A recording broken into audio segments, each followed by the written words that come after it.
This is a college essay of a student who battled cancer. Dear little me in a hospital gown, I know you've seen your name on hospital charts and operating room boards countless times. I want you to know that this week I saw it on a diploma. Everything is okay. But there's no diploma for what you are going through. The only certificate is written on your body, on your spirit. Here's a hard truth. Soon your body will no longer be yours. It will belong to the surgeons.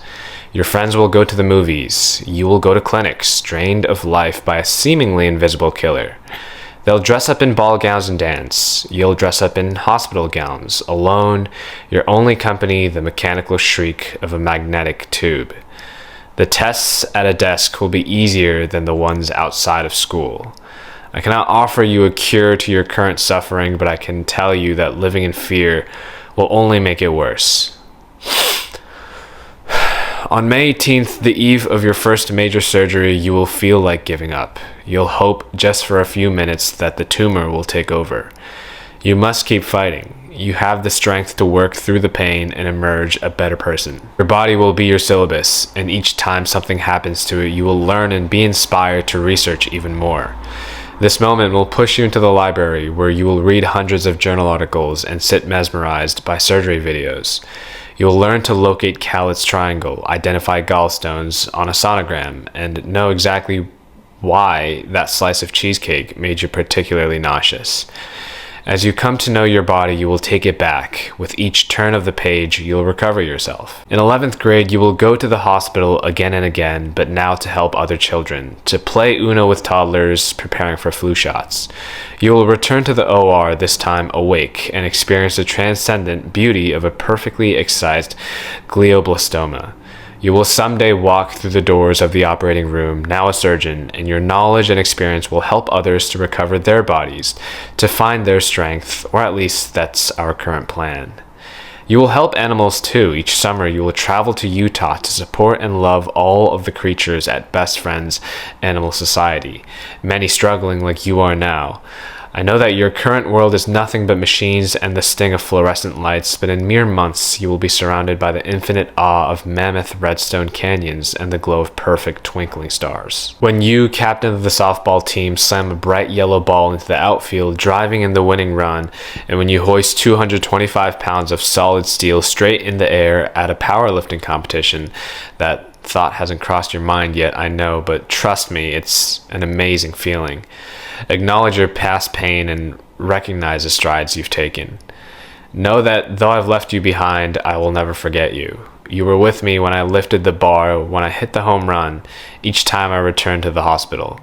I remember you because you're a mark of my fortitude and toughness, but I also think of you because you're a reminder to be kind and generous to others, to support my community because everyone has pain and many are struggling with unseen challenges.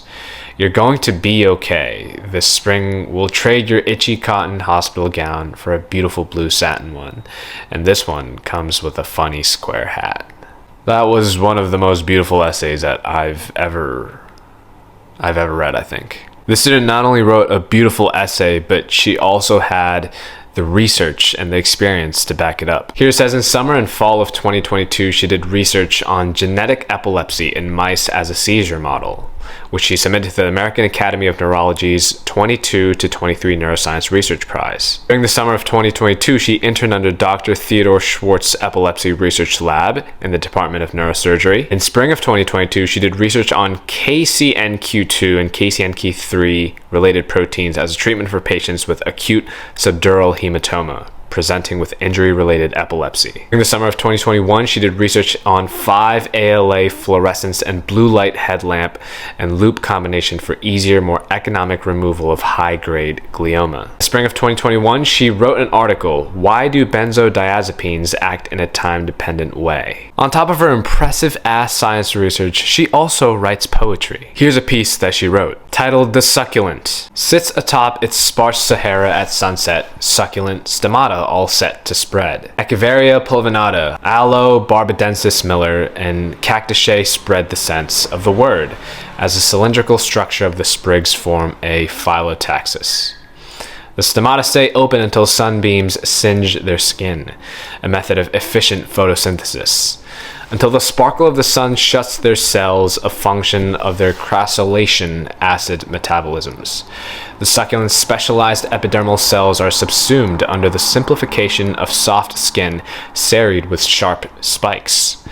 These cells shelter the succulent from scavenging spider mites, a smart shell of safety for the armored autotrophs. The self-sufficient succulent's standard, simplicity and sensibility of function, a seldom seen value which society views as superfluous in fashion. When splendor is chosen over utility, a soul cannot seriously surmount to the succulent's true beauty, somatic complexity. Now this is a college application.